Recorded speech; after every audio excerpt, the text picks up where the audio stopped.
Очаква ви една плаховна година. Няма такава дума. Скъпи млъкни. Бик. Вие сте български цар от миналия век. Схванахте ли? Фердинанд, бикът Фердинанд. Много хубаво филмче. Гледах го 3 пъти. Аз спах. Шт, тихо. Познайте за какво е време. Рап за тигъра, идва вихърът. Как е тия Лена да рапира, яко бива я обратно при тигъра. Пичага е, помни това и не е готин дракон, но е зодия на годината. Хайде с мен, черен воден тигър. Черен воден тигър. Айде стигви толкова, ще говорим за албума ми някой друг път. Заек. Хората с зодия Заек само и единствено заекват. Моля ви се, поработете над правоговора си. Дракон.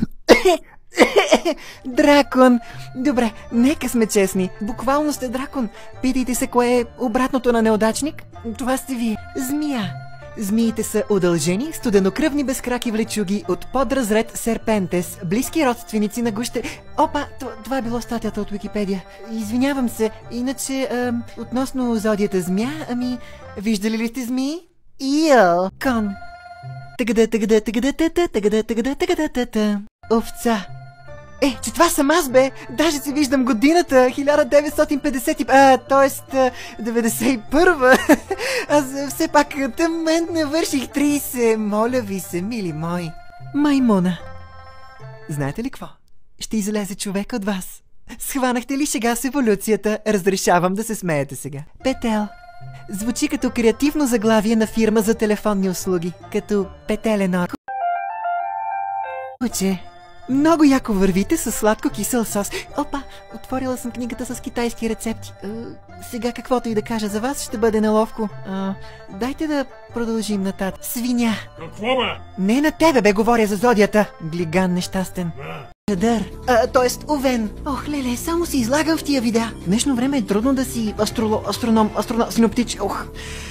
Някой да прати помощ. Телец. Телец ще е добре да прекарва по-малко време на телефона и пред телевизора и ще е хубаво да почне да излиза навън със своите приятели. Близнаци. Ако търсите съзвездието на зодия Близнаци в нощното небе, ще го намерите доста лесно покрай съзвездие Орео.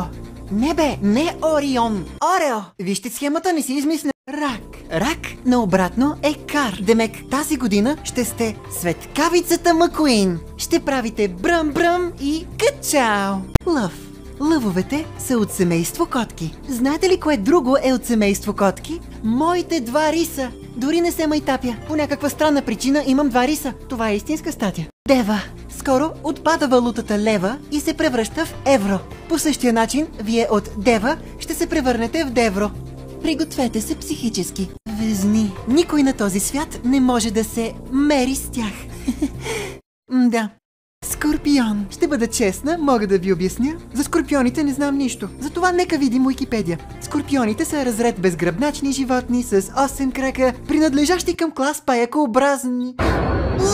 Ужас! Гняз! Успокой се! Дишай! Мисли се за 2005-та! Дишай! Стрелец.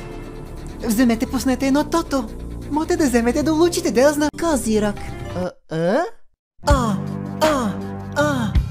Наблюдавам си звездите и пред себе си видях нещо странно, заприлича ми на символа познат. Гледам Козирога и ме обхваща пълен срам. Абе, това да не е Ерголям. За Козирога ти в моята книга прочети.